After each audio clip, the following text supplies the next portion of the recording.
హరి ఓం వినాయక. ఇవాళ నీ శ్రీ గణపతి ఉదయం చెప్తాను, బుధవారం కదా వినాయక. ఓకే.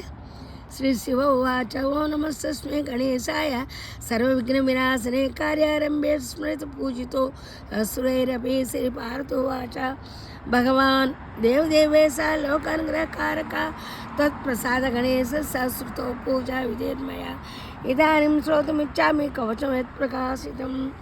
శ్రీ శివ ఉవాచ శృణు దేవి ప్రవక్ష్యామి యత్పృష్టం తు తయా నఖే ఏకాక్షరస్య మంత్రస్య గణకో ఋషిరీరిత తిష్ఠు ఛందస్సు విఘ్నేశో దేవతా పరికీర్తితః గం బీజం శక్తి ఓంకారః సర్వకామార్థసిద్ధయే సర్వవిఘ్న వినాశాయ వినియోగः ప్రయోజనే.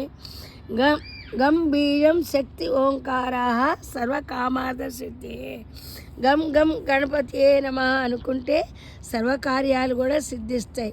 ఇవన్నీ మీకు తెలిసిందే.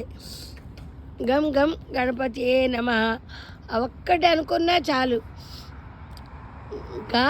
గంగా అనుకున్నా, గీత అనుకున్నా, గం గణాధిపతియే అనుకున్నా ఇవన్నీ కూడా మనకు మోక్షానికి కారణం. యమున అనుకుంటే యమబాధలే ఉండవు. యముడు వరం ఇచ్చాడు తన చెల్లెలకి. యమున చెల్లెలు కదా. ఎవరైతే యమ అనుకుంటారో వాళ్ళకి యమలోకం అంటే ఇది కలియుగం. మనం దేవుళ్ళని స్మరణ చేస్తే చాలు. మనమే యాగాలు హోమాలు ఏమీ చేయగల. కలియుగ ధర్మం ఏంటంటే భగవాన్ స్మరణే. హరే రామ హరే కృష్ణ అనుకున్నా మనకు మోక్షం వస్తుంది. మోక్షం అంటే చావు కాదు. అది ఏంటి, అది ఎవరికైనా 100 ఏళ్ళకైనా సరే మనం వెళ్ళాల్సిందే.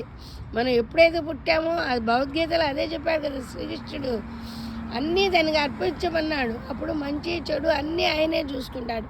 మనకు ఆ రెండు ఉండవు అనుకో, మంచి ఉండదు చెడు అనుకో, అప్పుడు మోక్షం వస్తుంది. అసలు మానవ జన్మ ఎత్తడమే మనకు చాలా మంచిది. అది ఎన్నో జన్మల పూర్వజన్మలో వస్తుంది. అంబవు నీవేలే జగదాంబవు నీవేలే మా పూజ నీ కోరకే నిధివేన మాకేలే. ఎన్ని జన్మలెత్తామో ఈ జన్మకొచ్చాము.